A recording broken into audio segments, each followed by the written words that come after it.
यूसुफ नाम का tuition teacher Kedarnath की नाबालिग लड़की को लेकर भाग गया था। अब पुलिस ने किया है चौंकाने वाला खुलासा। गाजियाबाद क्राइम ब्रांच ने एक बड़ा ही दिलचस्प खुलासा किया है। पुलिस ने 16 साल पहले नाबालिग लड़की को भगाकर ले जाने वाले यूसुफ नाम के युवक को गिरफ्तार किया है। आरोपी यूसुफ फिलहाल हरियाणा में रह रहा था और मजदूरी करके अपना गुजर बसर कर रहा था।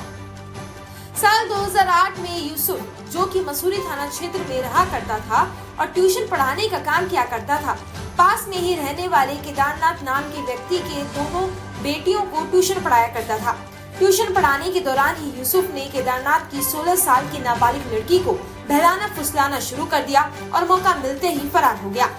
नाबालिग युवती के पिता केदारनाथ ने इसकी शिकायत पुलिस को दी। पुलिस ने यूसुफ के परिवार के 5 सदस्यों को गिरफ्तार कर जेल भेज दिया था, लेकिन यूसुफ पुलिस की गिरफ्त से बाहर था।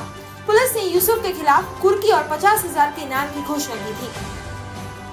गाजियाबाद पुलिस को लगातार यूसुफ के बारे में जानकारी मिलती, लेकिन यूसुफ समय रहते ही मौके से फरार हो जाया करता था। लेकिन इस बार पुलिस ने तत्काल कार्रवाई करते हुए यूसुफ को हरियाणा के नूह से गिरफ्तार कर लिया है। आपको बता दें, युवती के पिता ने मसूरी थाने में अपहरण की रिपोर्ट दर्ज करवाई थी। 16 साल तक पुलिस यूसुफ के पीछे लगी रही। चूंकि मामला नाबालिग युवती से जुड़ा था, इसलिए इस केस को वर्कआउट करना पुलिस की प्राथमिकता थी। भाई रोल है सर, एक वांछित अपराधी को गिरफ्तार 16 किया साल गया है। पहले गायब हुई युवती नाबालिग युवती को बरामद किया गया है। एक युवक लेके फरार हुआ था, उसकी गिरफ्तारी भी हुई है। क्या कुछ मामला था सर, किस तरीके से पूरे मामले को लेकर कार्रवाई की गई है? देखिए, crime branch police commissioner Ghaziabad द्वारा एक वांछित अभियुक्त की गिरफ्तारी जो है मसूरी थाना क्षेत्र से की गई है, जिसके ऊपर जो है 50,000 का इनाम जो है एडिशनल सीपी महोदय द्वारा 18 मई 2024 को घोषित किया गया था। उसके संबंध में घटनाक्रम ये है कि मसूरी थाने में एक FIR पंजीकृत थी, जिसमें वादी मुकदमा केदारनाथ ने ये बताया था कि उसकी पुत्री को जो है बहला फुसला कर एक युवक जो है अपहरण करके ले गया है और इसके परिवार वालों का भी इसमें नामजद कराया था। तो जो परिवार के सदस्य जो उनको गिरफ्तार होकर जेल चले गए थे और ट्रायल चल रहा था और 2008 से ही जो है युवक जो है युवती को लेकर फरार था और तब से जो है इसमें पूर्व में 25,000 का इनाम हुआ था 2018 में, अभी 50,000 का इनाम हुआ था। फिर हमारी टीम लगी और इसको जो है गिरफ्तार किया गया। पूछताछ में जो अभियुक्त यूसुफ है उसने बताया कि वो BSc किया हुआ है और यहाँ ट्यूशन पढ़ाता था मसूरी में रह के।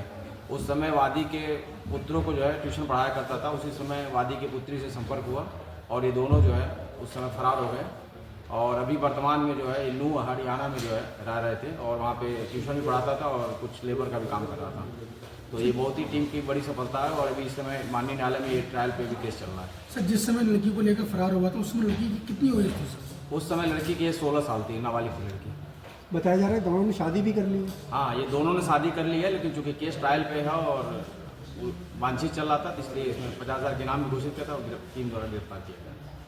सर, इस दौरान रहा कहाँ है फैमिली जो है 16 साल पहले? ये लोग जगह चेंज कर करके रह रहे थे और अभी जो लोकेशन हम लोग को मिली थी कि ये नूह हरियाणा में रह रहे हैं, तो कुछ सूचना मिली थी। क्योंकि दोनों परिवार ने, जो इसका अभियुक्त है और जो लड़की भागी थी, दोनों ने अपने परिवार से पूरा संपर्क खत्म कर दिया था। सर, क्या कुछ जानकारी लड़की के विषय में मिली है? क्या उसे डरा धमका के साथ ले जाया गया था या किस तरीके से शादी की जो बात आ रही है, क्योंकि दोनों के धर्म अलग अलग थे, उसके बाद शादी के बाद अब क्या लड़की का कहना है? क्योंकि देखिए दोनों जो है धर्म अलग अलग हैं, लेकिन लड़की भी नाबालिग थी, तो उस समय अगर वो कंसेंट भी दी थी तो उसका कोई बहुत ज़्यादा कानून में मायना नहीं रखता है। और चूँकि अपराध कारित हुआ था, नाबालिग लड़की थी, इसलिए जो अभियोग पंजीकृत था और आज के डेट में केस में कोई सुलह भी नहीं हुआ है और केस ट्रायल पे है, इसलिए वांछित भी चल रहा था, उसकी गिरफ्तारी की गई।